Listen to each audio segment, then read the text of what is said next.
For negotiators, the easy takeaway is that the early choices matter a lot, and starting with something that is more acceptable to the other side, getting them to accept, is going to make them more open to considering accepting subsequent things. That's on Amir, talking about the importance of the sequencing of issues within a negotiation. Decisions are not made in a vacuum, but are highly influenced by previous decisions that were made. On received his Ph.D. in Management Science and Marketing from MIT's Sloan School of Management and is a professor of marketing at UC San Diego. On's research focuses on using psychological and economic principles to identify successful strategies in different market settings. He investigates different customer decision-making mechanisms and their influences on pricing and promotion strategies, on decision-making under risk and uncertainty, and on preference dynamics. He also writes about how insights from research on decision-making and behavioral economics may be used to improve business practices and policy making. On has been retained as an expert witness and testified at deposition in numerous cases. On has received several research awards from the Marketing Science Institute and from the Robert Woods Johnson Foundation. I'm Warren Hoffman, and in this episode of Conflict, Power, and Persuasion, we dig into decision-making in negotiations. Topics discussed include Homo economicus, System 1 and System 2 thinking, prospect theory, the best way to motivate a group to reach agreement, the starting problem and goal gradients, the effects of resource depletion on decision-making, cognitive biases including the attraction and compromise effects, anchoring opening offers and using reference points in negotiations, how to limit cognitive biases and make better decisions, the ethics and applications of choice architecture, and much more. This is Conflict, Power, and Persuasion, podcast of the Canadian International Institute of Applied Negotiation.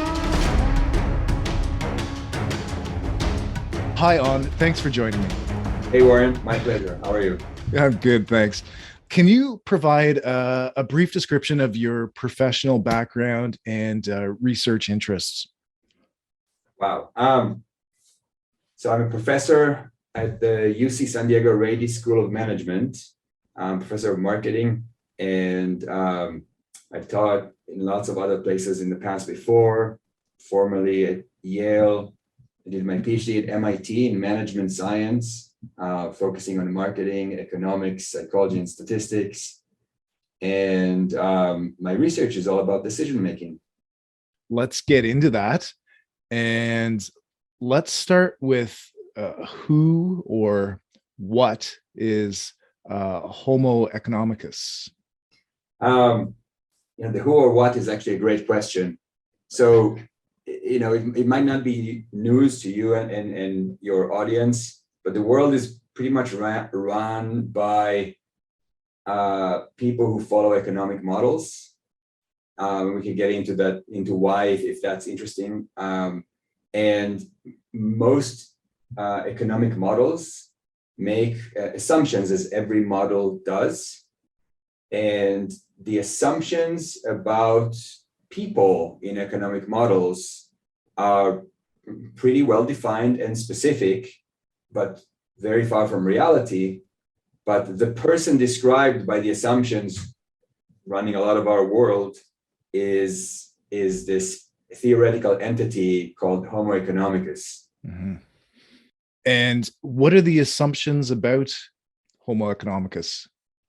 Well, Homo economicus is a self-interested being that is able to process infinite amount of information, and the result of that processing leads to the optimal behavior, the optimal decision, the optimal choice that this entity, let's call it an agent, engages with.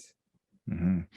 So this is what a lot of the models were based on. Now, if we're not operating as rational decision makers, can you paint a picture of how people actually decide? To what extent is our judgment and decision making flawed? Well, let's stay away from the flawed for a second. Okay. But let's say that we can easily map out ways in which people are different than this Homo economicus theoretical agent. For one, we can't process infinite amounts of information. Two, we don't actually have access to all of our processing. So we might do things without even knowing why. And I can give examples of that. There are classical examples about that. And in some ways, relative to a self-interest, utility maximizing agent, our decisions would seem flawed, but that's, it's a philosophical argument whether that's in fact a flaw or whether we care about things that Homo economicus doesn't.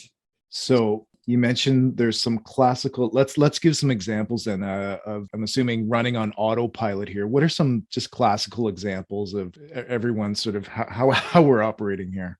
Yeah, so an easy example is there was a display of socks in a store. So 10 types of socks in different bins. They were all black socks. People were brought in to buy them. And once they picked a sock, they were asked to explain why. And people came up with lots of quality explanations and things like that. And not a single person said that they picked the one on the left.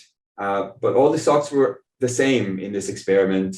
So any explanation about quality and how it felt is pardon my French, completely bullshit. And people just were not aware of the fact that since they read from left to right, they started processing the socks from left to right, and you just pick the first one. There's another nice example where friends of mine went to a bar and added balsamic vinaigrette, I think, to beer. Mm-hmm. Well, that sound even blasphemous. Yeah. It tastes better. So people who drank that beer reported the beer being much better and were very happy to buy another and even pay more for it. But people who were told before tasting that they should add balsamic vinaigrette to the beer, they were appalled. But if they tasted the beer and then were asked if they want to add, they said, sure, we're going to add it because it actually tastes better. Now, you can't make money off this because balsamic vinaigrette is way more expensive than beer per ounce. But that means that we don't actually, we don't know, parts of our processing are sort of top down and parts are bottom up. And we don't know how something might feel beforehand, where we're basing that perception on preconceptions. What, add balsamic vinaigrette to beer? That sounds horrible. Turns out it's not horrible. Once you tasted it, you know, but if you don't, you don't know. And you're working based on your theories that could be inaccurate. And another classic example is that they put people in an fMRI, which is sort of magnetic resonance that looks at brain activity, and they piped a drink to their mouth so they could drink. These were Coke drinkers, and they piped Coke, and they monitored activation in the parts of the brain that respond to pleasure. Mm-hmm. What's interesting was that they had a screen in front of them, and they showed them the logo of Coke. Activation in the pleasure center started way before the drink was actually piped. Just seeing the logo activated the pleasure centers that activate when you drink Coke, if you're a Coke drinker. And that created the bias. Would that be an example of the halo effect? Yeah, so the halo effect of the brand. So yes. If you put Pepsi drinkers in the same experiment, you don't get the activation center from the logo of Coke. Yes. Before we move forward, maybe it's a good time if you could just give an overview of System 1 and System 2 processing. Are you able to give a quick... Yeah. Yeah. So there are a lot of models that model how we make decisions. Many of the common models describe two systems that operate at the same time. There's at least 15 different ones. A common one, and then they overlap and they vary on small things that are not always interesting. A common one is called System 1, System 2. That means that we have two And of course, these are models, right? These are descriptions of what we see in people's behavior. Yeah. So two systems work at the same time. A lot of our activity, think about looking, think about smelling, think about driving. You're not thinking about, what angle should your foot be when you press the accelerator, but you do it automatically because you're used to it and you've learned that response. Those kind of things would be under system one. These are things that we've pretty much automated. And because we automated them, we don't have to spend a lot of resources thinking about them. And they operate all the time. So when you're negotiating with somebody and they smile, you're going to feel better about it. You're going to maybe even smile yourself as a mimicry response. Those are system one responses. Mm-hmm. At the same time, system one, because it's automated, it's not really paying attention to all the small, fine details. And for that, we have system two. So system two is, think of it as kind of, I have a limited resource of attention and processing capacity, and I can allocate it to anything specific. But when I allocate it to something, I don't have that resource for something else. And system two is sort of the inspector, right? It can override automatic system one responses. So we have this kind of low cost, ongoing, automatic system that responds to the world. And then we have a costly, limited capacity manager, if you will, that basically can override the automatic responses. Right. That's helpful. Now they interact as well. Could you maybe use that to explain, just quickly, the balsamic or the Coke image? Is that a system one registering in system one and then interacting with system two? Yeah. So if you think about the balsamic vinaigrette example, your reaction to the mixing of beer and balsamic vinaigrette is automatic, right? It's like, it doesn't sound good, right? It doesn't feel good. It's weird. And therefore, you're not going to do it. Now, system two at that point doesn't have information. Once you've tasted the beer, if somebody asks you to add it, your system one response is still going to be like, oh no, that sounds good. But you just say, wait a minute, I just tasted it. It's actually really good. So you override that maybe repulsion response, right, and say, no, I'm actually willing to pay for it because it was very good. Right. Okay, that's helpful. Okay, let's. I think we've got the basics down. Let's move into some of the specifics here. Well, a key component of every negotiation is choosing between different options. So I'd like to talk about some of the pitfalls to be aware of around the process of choosing. And let's start with a paper you co-authored in 2017. I think it was reference escalation in sequential choice. And the first line of the abstract reads, "Most would agree that the decision to purchase a new book should not be influenced by a previous decision over hand soap. Most would be wrong."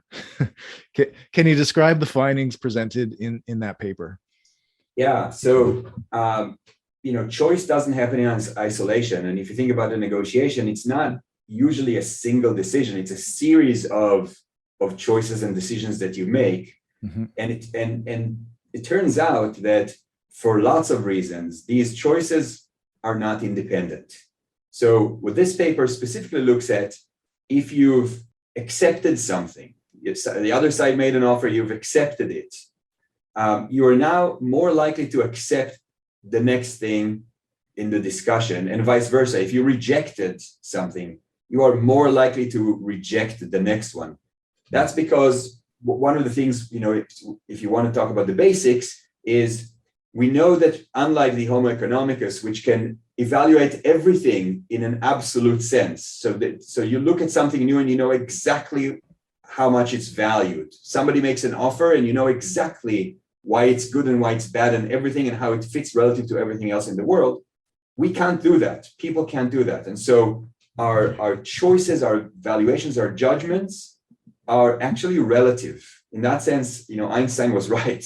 Everything's relative. Mm-hmm. So, for example, an offer of $100 might seem fantastic if the previous offer was $50, but it would seem terrible if the previous offer was $1,000. Mm-hmm. right? And so what we saw previously and more importantly, what we decided previously has an impactful subsequent effect on how you see the world, because you've updated your sort of relative threshold for acceptance, if you want to think about it like that. If I reject, that brings the world down more towards rejections, because relatively speaking, I've already rejected something and the world kind of changes from gray to more black and white. Yeah. So for the subsequent decision, it's more clearly what is black and what is white, clearly defined, than absent that previous decision.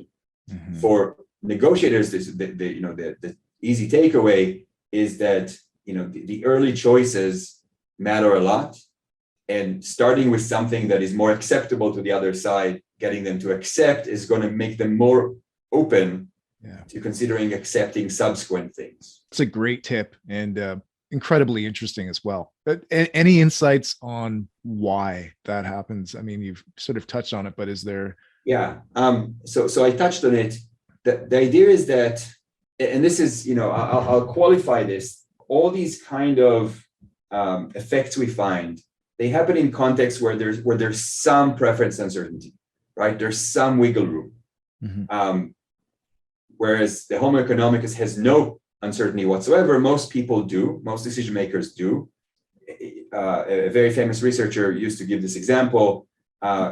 If you're a parent, being the parent escort to your kid's school trip, is that positive? Is that negative? It really depends on how you think about it. Yeah. And so many important things in life, we don't actually have an exact sense of their value to us. And in that world, making a decision sort of puts a stamp of relative value on the current context. And that stamp that sort of updates what we call the reference point, that seems to be the thing driving the effect of one choice on a subsequent choice, even if it's not about exactly the same thing. Interesting. And the reference point can be as simple as agreement.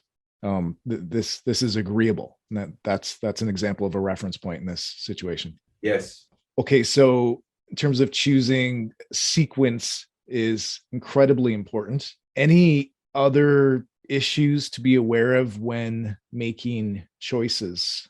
Well, there are 1,000, but let me just add one more point for the sequence. One thing to be aware of is that in the world of decision making in general, negatives outweigh positives. So rejections have a bigger effect on subsequent choices than acceptances.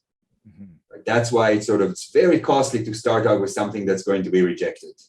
And that's touching on prospect theory? Right. So prospect theory is one very famous instantiation of a model that deviates from the Homo economicus with respect to risk, with respect to gambles, with respect to choices that involve risk. And prospect theory has several important components. One of them, the most important one, is that value is reference dependent. Yeah. Nobody evaluates stuff in absolute. It's all relative to some reference point. And the second one is this asymmetry between gains and losses, where departure from the reference point up, where you're in the gains domain, is nice, but departure to the lower, below the reference point, what we might call a loss, is very painful. Many like to think of it as at least twice as painful as something good is mm-hmm. Great. And we see the same pattern in the sequential choice. The rejections have a much larger effect than acceptances. Wow. So in that sense, it probably taps into the same psychophysics that the prospect theory value function represents. Interesting.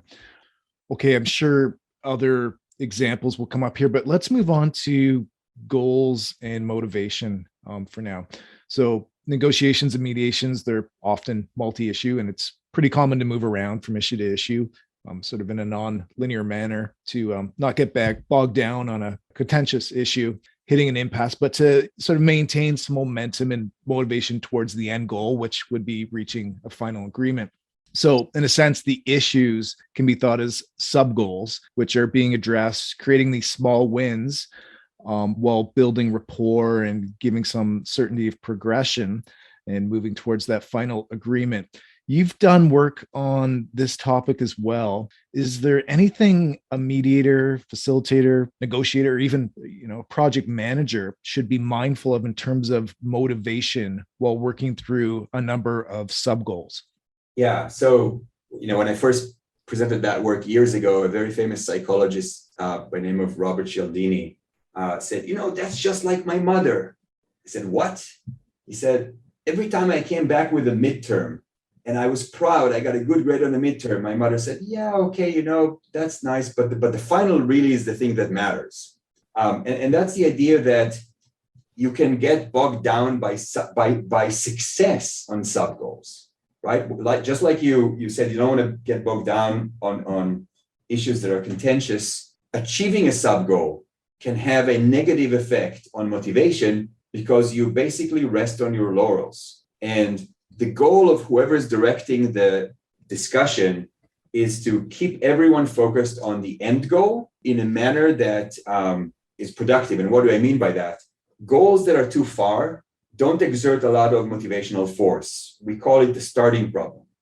You can think about a goal motivation as a gradient that increases as the closer you are to the goal. It's called the goal gradient effect. Mm-hmm. Even pigeons that kind of peck for food would exhibit the same behavior, and humans do as well. And so the goal can't be too far, which is why we use sub goals. Sub goals are closer, so we can motivate. But the problem is, if I'm still focused on and I feel good about the sub goal that I just achieved, that might decrease motivation to continue. And so the whoever is managing the discussion, the project, or whatever, needs to balance these two forces and make sure that there's enough progress indication towards the end goal, but not too much emphasis on the sub goal such that you would lose motivation. Okay, so balancing the celebration of small wins with focus on the end goal. Are there other elements to gauge? How about certainty as people progress through accomplishing a number of small wins, reaching agreement on a number of sub-issues?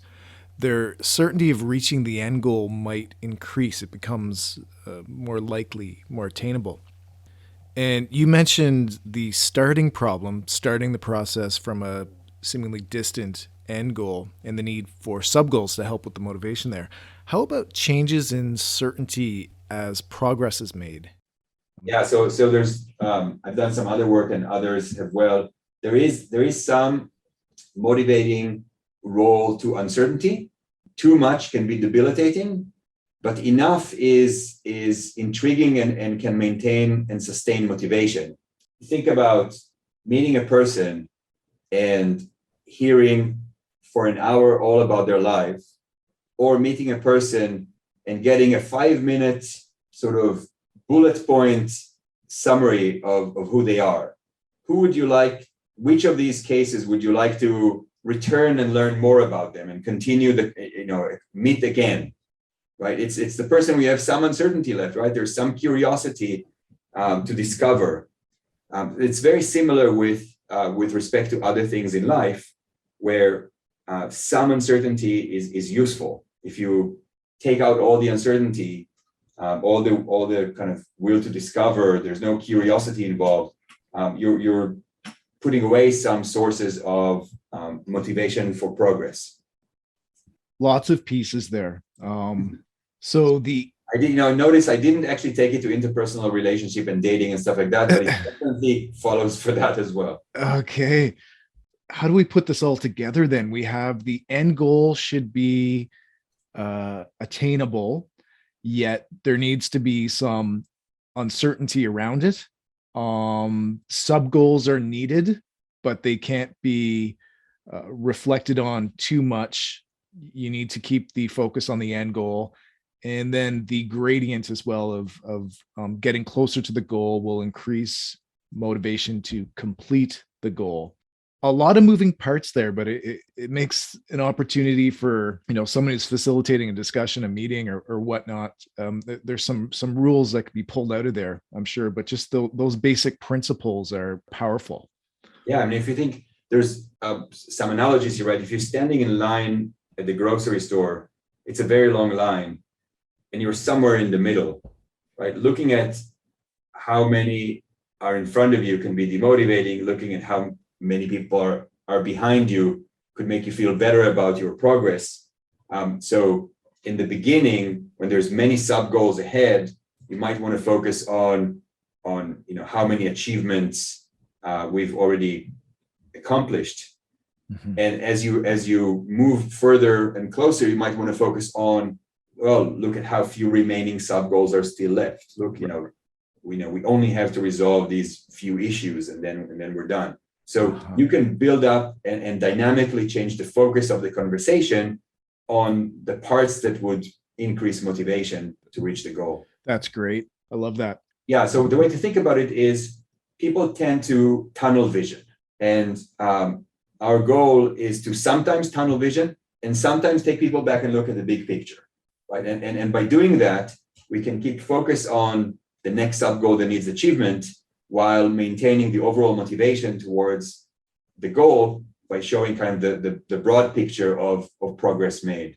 Okay, that's really interesting and powerful stuff there. Let's keep moving and move on to resource depletion and your findings about the reliance on reference points, compromise, and the attraction effects. Maybe you can start with just an example or an explanation of what resource depletion is, and then if you could just explain those findings on the reference point, compromise, and attraction effects. Yeah, so resource depletion is an interesting area of research in psychology. Remember when I said that system 2 actually needs resources to operate, and we have limited amount of resources. It turns out that those resources can temporarily be depleted. Meaning, if I and here's a good example. Suppose I have a tough negotiation. I've concentrated a lot. I needed to maintain my focus, to a very high operating level for a few hours now. And now someone says, which restaurant do you want to go to? Like, I don't have, I don't feel like choosing. I don't feel like, I feel depleted, right? I feel like I'm quote unquote tired, but I'm not tired because I could go for a, 5-kilometer run without a problem. I just want to think. I don't make decisions. That's the feeling that is sort of representative of this state of depletion.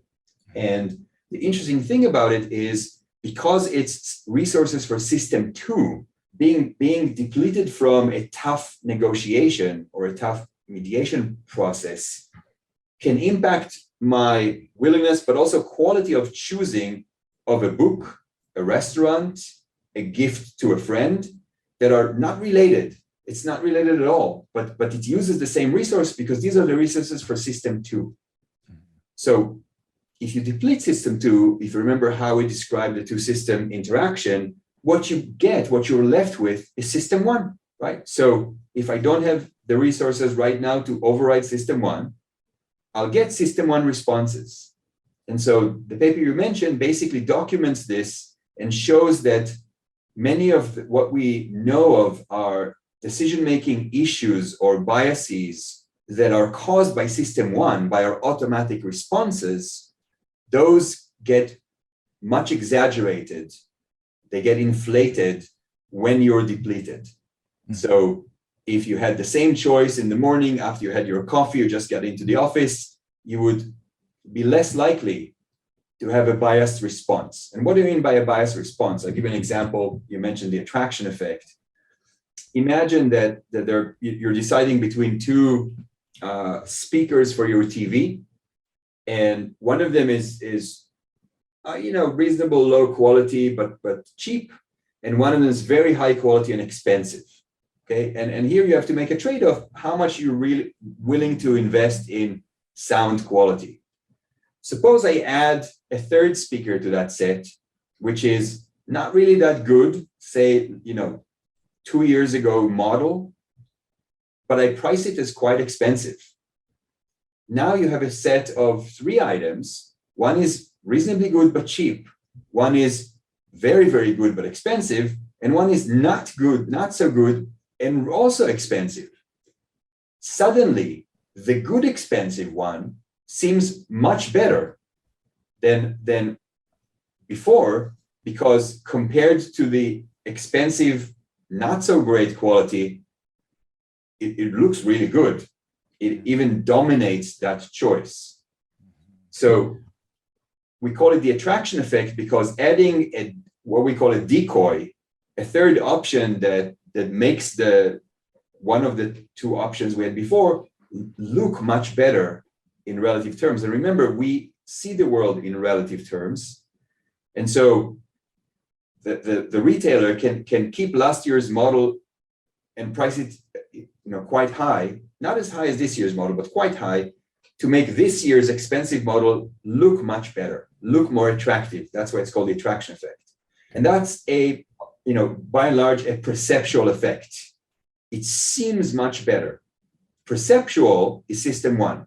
So at the end of the day, after tough negotiations, you're way more likely to choose the expensive speaker than in the morning after you've had your coffee.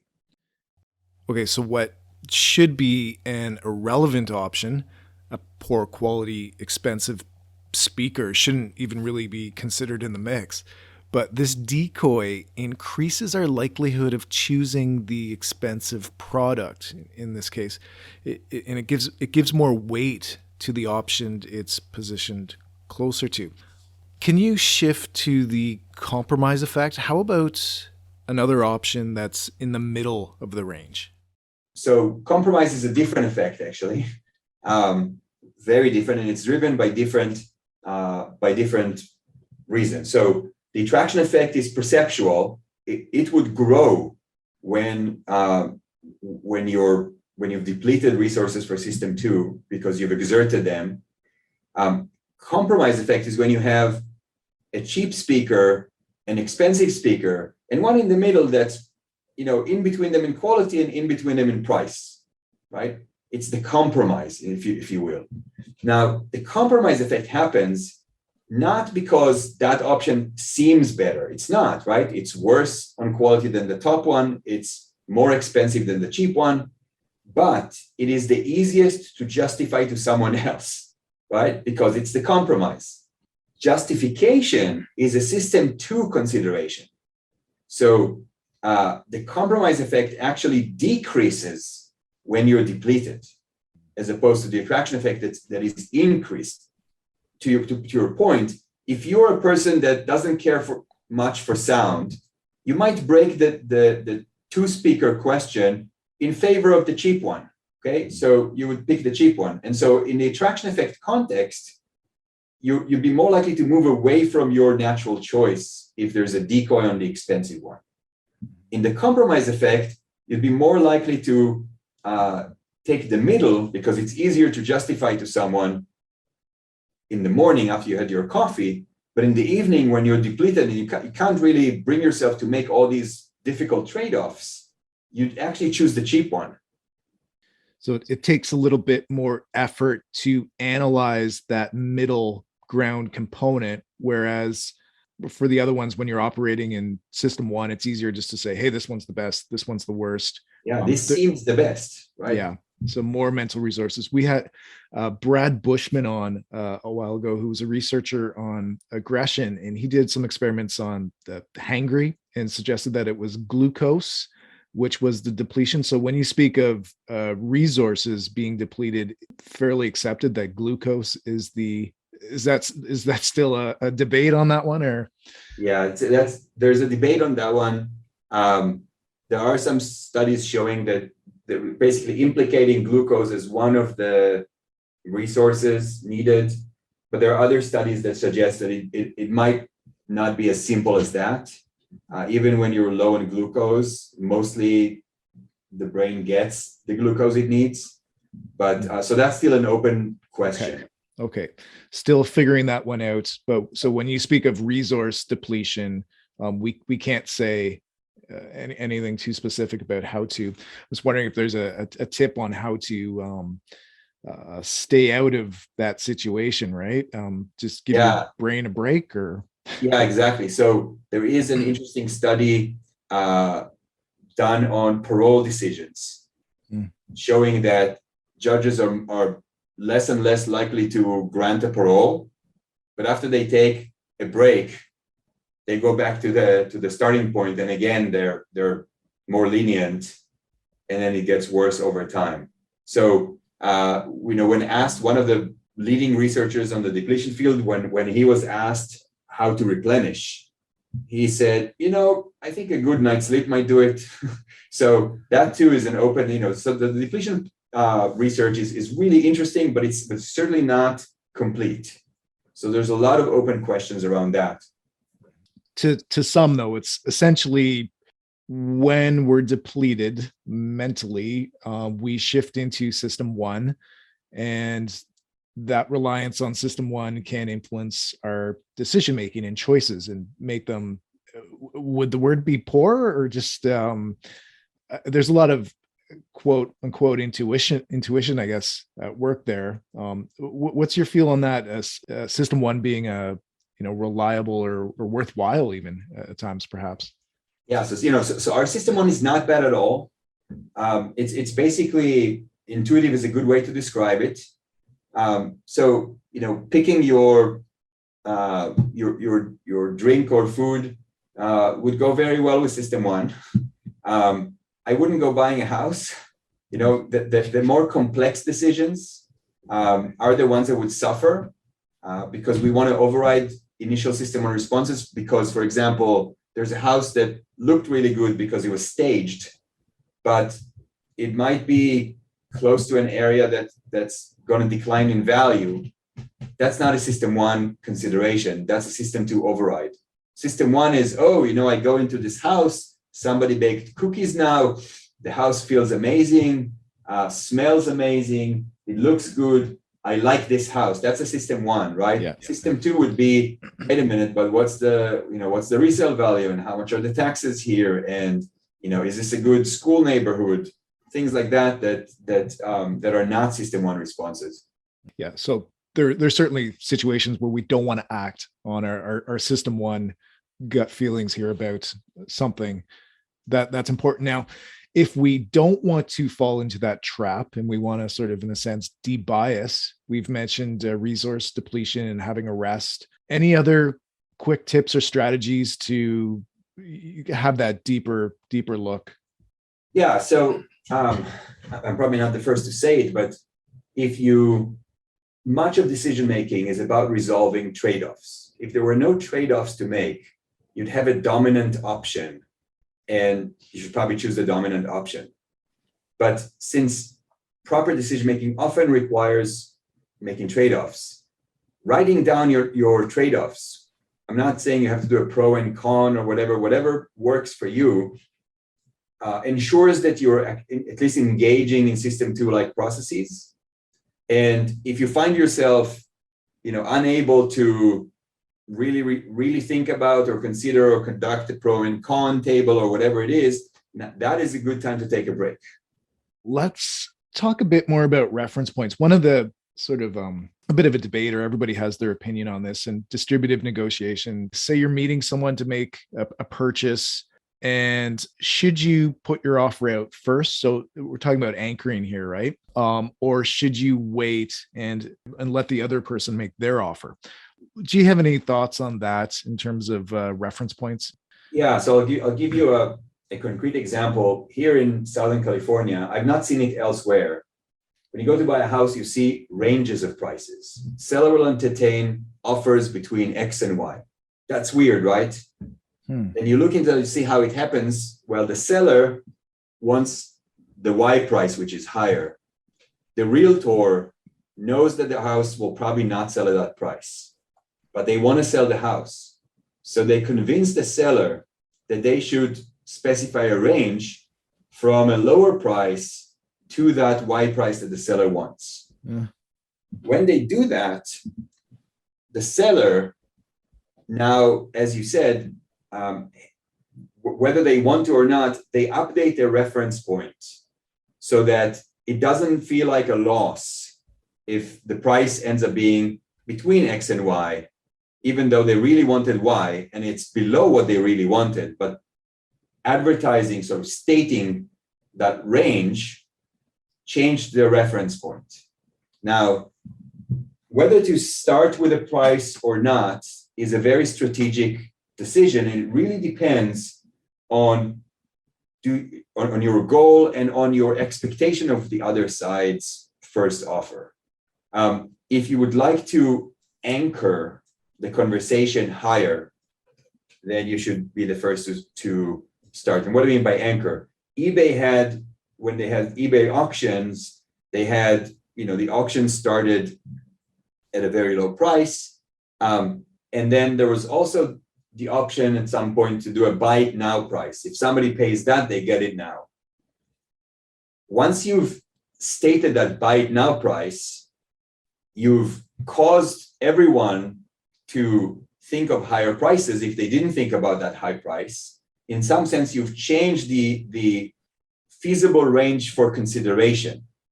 And once you did that, then people are going to make higher offers because they've already thought about higher numbers in relation to this. So if you think that your first offer is going to be high enough, you should probably state it, because that's going to drive the conversation if you're looking for a high price, if you're the seller. If you're a buyer, you're kind of stuck in a world where you don't know how much the seller actually wants to sell. And if you start too low, there might not be a negotiation. If you start too high, you might lose, right? So it really depends on your expectation of where the other side is going to come in with the price to see whether it makes sense to. But the tip here from, if you think about the eBay analogy, is if you have a price that at that level you would close the deal, and that is a credible price, then and you think that the other side is unlikely to offer more than that to begin with, then it might make sense to state that, because that's going to help you get close to that price, if not close the negotiation early at that price.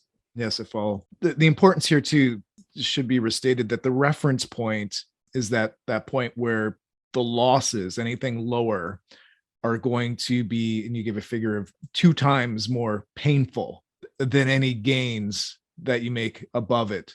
So that reference point's a really important spot. And just a little bit more on reference points, then so we're talking about prices. That's pretty clear. If you make $10 versus losing $10, that loss is a lot more meaningful than the gain. We mentioned agreements earlier. Can the reference point also be an emotional state or expectations or something? What other forms can a reference point take? Right. So the reference point is a reference point, right? It doesn't take form. But I'll change the question a little bit. Where does it come in? What kind of consideration, judgments does the reference point come in? And it's primarily important in the domain of value. Now, value could be numeric in price, or value could be emotional, right? So it doesn't matter. You don't need money or numbers to have a reference point. And to your point, how is it that you have a reference point to begin with? Well, you come into a negotiation, say, with some expectation on what's going to happen, actually a set of expectations. You think about, if you think about, for example, how much should someone pay you to help an older lady cross the street, right? I don't know, right? It's extremely hard to think about a price for that, because we actually don't have a reference point for it. But if I said, well, how much did someone pay you to work in a McDonald's, then your reference is probably minimum wage and what you make for an hour, and somewhere in between that is the feasible range. Because we can think of relevant comparisons, we can establish a good reference point. So sometimes in life we have good comparisons and pretty well established reference points. In others we don't. And so what happens where we don't have reference point? We establish reference point from the local context. And that's why when you said before, putting forth some information, putting forth some guidelines, creating expectations, framing a discussion in a certain way can help establish reference points. Right. Otherwise, it'd be very difficult for someone to accept or reject some offer because they don't know what to compare it to. That's a much better way to put it. It's a value, so not quantitative like money, but even emotional. So we can anchor people emotionally too, maybe setting expectations that they're not really going to like the options, the offer we're about to present. They're not going to be happy about it, right? Anchoring their emotion, setting that reference point. Then when you do present the offer, depending on how well of a job you did framing it, it will likely not be as bad as they expected. So they don't slip down to that lost domain of the reference. They don't experience the pain, which you mentioned was twice as bad as the gains from a reference point. So certainly lots of ways this can be applied. Let's move on to choice architecture. Can you describe what that is, then perhaps touch on whether there are any ethical concerns of applying research from this field, either into policy or just more generally, like negotiation tactics, for example? Yeah, so choice architecture is essentially, the question of choice architecture is the question of how do I structure the decision-making environment, period. Now, choice architecture by a policymaker is how do I structure the decision-making environment so that I maximize the success of a policy. Choice in architecture by a retailer is how do I structure the decision-making environment such that I maximize profit. In a decision maker, think about how do you want to even arrange the setting, Zoom, room, whatever. How do I arrange the setting so that I have a maximum success for my negotiation? So that's in a broad, that's choice architecture. And it builds on what we just discussed. It builds on the fact that humans, people, not Homo economicus, would construct expectations, reference points, select decision strategies in part based on the context they are in, the architecture they find themselves in, because we don't actually have this super uber computer in our heads that can put an exact value on everything we see without context. As I said, an offer of 100 in the context of an offer of 10 is fantastic. In the context of an offer of 1,000 is lousy. So everything's relative, and that's why choice architecture has the potential to have big effects on decision makers. Now, is it ethical? One thing to note, which is super important, and everybody or many people who ask the ethicality question overlook, is that whether you want it or not, there is always choice architecture, whether it's by chance or whether it's by someone's design, but there is always choice architecture. The default architecture for every environment already exists.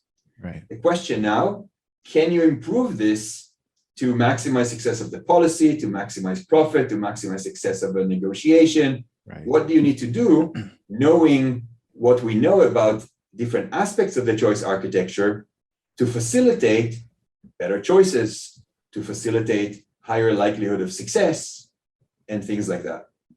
Has it been used at the policy level? Any sort of specific application of this research, or? Yes, there are many. A famous one is organ donation. It turns out that a lot of people, when they're not sure what to do, they just go with the default. And an interesting study showed that in countries where the default would you be willing to donate organs if you die in a car accident, the default is no, and you have to change it to yes. In other countries, the default is yes, and you can opt out of that. And what they showed is there's a big difference in proportion of people who agree to donate organs if they, God forbid, die in a car accident, in countries where the default is no, because it's a difficult decision. People are not sure how to solve it, and they stick with the default. It was shown in investment opportunities. If people don't know, they have several investment opportunities for their retirement plan. If there are, say, 3, they tend to divide their retirement savings into a third, or more broadly, 1/n. Why? Because they don't really know what to do. And so they go with sort of the simplest policy possible. Now, if you know that there are some investment options that are safer, and you think that people should have slightly safer investment portfolios for retirement, then you can default to 50% on the safe and let them then divide 50% to others. And people, of course, can change that, but the effect of the default is very, very strong. And so you get a lot more people with slightly more sound investment retirement portfolios if you put some thought into how you create that choice environment. Interesting. This is system 1 at work again, then. This is the default provides an easy decision, essentially, and the lazy system 2 stays out of it and they just go with the default. Is that a simple explanation, or? That is a simple explanation. Interesting stuff, and powerful, and can be applied to anything, really. Yeah. Okay, I know we're sort of running into about an hour here. Do you have any general tips on how people might make better decisions? The interesting thing about better decisions is, let me take a step back. A lot of the research on decision making basically documents and tries to understand why do people deviate from what some models would think is the optimal behavior.